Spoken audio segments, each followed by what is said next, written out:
नमस्कार सर्वांना। 1 मे म्हणजे महाराष्ट्र दिनाने कामगार दिन असतो। मी गुगलवरती किंवा कुठे असं वाचलेलं आहे त्याबद्दल सविस्तर माहिती, पण सविस्तर माहिती सांगण्या इतपत वेळ नसल्या कारणाने मी छोटंसं एक स्किट लिहिलं होतं आणि जेवढी माहिती आहे तर ते स्किट कसं वाटतं हे कमेंट्समध्ये सांगा आणि जर काही माझं चुकलं असेल तर त्यासाठी मी पहिलेच माफी मागते। तर अशा प्रकारे स्किट ऐका। सावकारीणबाई म्हणजेच पाटलीणबाई दाराच्या उंबरामध्ये आणि समोरून शाळेचे मास्तर येत आहेत। पाटलीणबाई मास्तरांना पाहून म्हणते, "ओ मास्तर, अहो असं गडबडीनं कुठं चाललाय? या घराकडं, सावकार बोलवतात, पैसे चहा टाकतील." तर मास्तर म्हणतात, "अहो वहिनी, सध्या मी खूपच गडबडीत आहे, पुन्हा केव्हा तर नक्की येईल." पाटलीणबाई म्हणते, "कसली गडबड म्हणायची?" तर मास्तर म्हणतात, "वहिनी, आपल्या शाळेमध्ये आज महाराष्ट्र दिन साजरा होतोय, त्यासाठी लवकर जावे लागेल ना तयारीसाठी."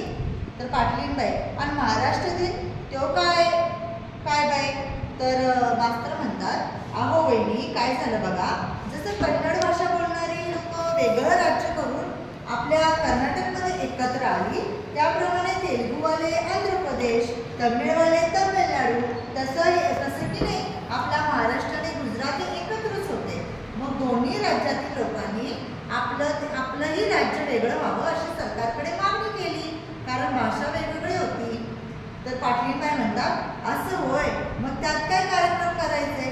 तर मास्तर म्हणतात, "वहिनी, तसे नाही, आजच्या दिवशी अनेक आंदोलकांच्या लढ्याने तसेच मुंबईसाठी दोन्ही राज्य आपसात भांडत होती, पण असा निर्णय झाला की मुंबईमध्ये कोणती भाषा जास्त बोलली जाते तिकडे मुंबई असणार, म्हणून आज मुंबई आपल्याकडे आहे.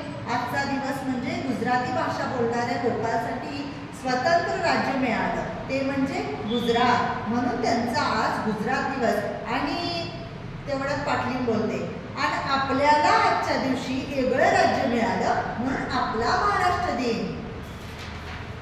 तर छकुली म्हणजे पाटलीणबाईची मुलगी जी शाळेत चालली आणि ती येते बाहेर आणि ती बोलते की, "आणि आहे आज का नाही कामगार दिन पण असतो, या मास्तरांनी सांगितले आम्हाला काल." तर मास्तर म्हणतात, "बरं, मी चलतो, मला उशीर होईल." तर पाटलीणबाई म्हणते, बरं या तुम्ही." "अगं छकुले, कामगार दिन म्हणजे काय ग?"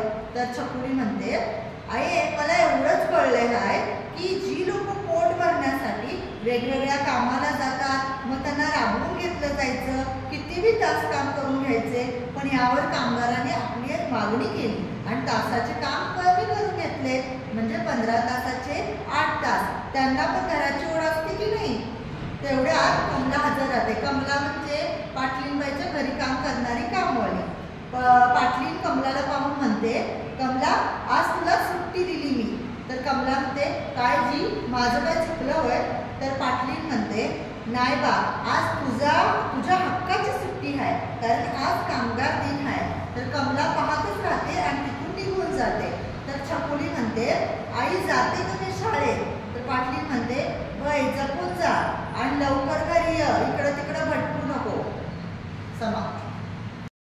धन्यवाद। व्हिडिओ आवडले असल्यास माझ्या चॅनलला लाईक, शेअर, सबस्क्राईब करायला विसरू नका आणि ह्यामध्ये जर माझ्याकडे अपुरी माहिती असेल तर ते सुद्धा मला कमेंटमध्ये सांगू शकता। धन्यवाद।